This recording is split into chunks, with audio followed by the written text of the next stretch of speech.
It's the season to batter and bake everything, but we're starting with fat-free fried green tomatoes on a protective diet. And this is a technique video to show you the batter and breading technique. You could use this with any recipe that goes for batter and breading, but on a protective diet, we're doing it totally oil-free. And check out my green tomatoes I have sliced up. And I talked about in the recipe to use one hand for the batter and one hand for the breading to make this, to keep it neat. And you're gonna let this glue, as my mom used to call my batter, drip off a little bit, but you want it heavy on there. And then this hand you're using to bread. If you move this hand into the breading, you're gonna end up with breaded fingers. So we're just gonna press those seasoned breadcrumbs, that was last week's recipe, right onto our tomatoes and onto our lined baking sheet. Check out some of these green tomatoes. They're so unusually shaped. I'll show you that technique again.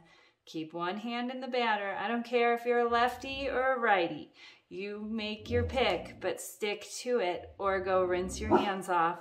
If you make a mistake, you'll probably make a mistake once. And you can see I put some of the breadcrumbs in the bowl and I keep some of them still in my jar so that I can add them as needed.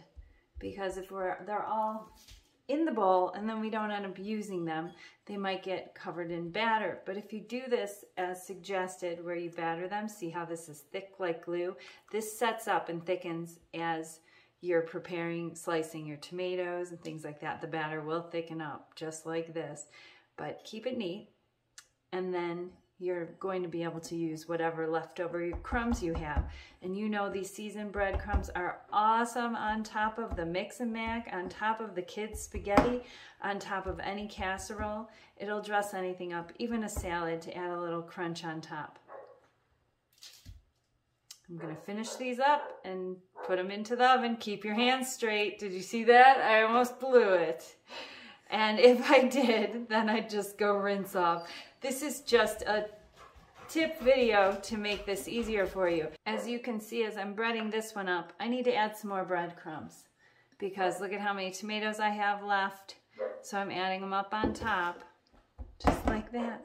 Oh, this recipe is so fun, and it's been tested at 2 potlucks on several friends, and they all love it with the buttermilk dressing for a dip, or with the probiotic pepper sauce to heat it up with that spicy capsaicin and make it even more exciting.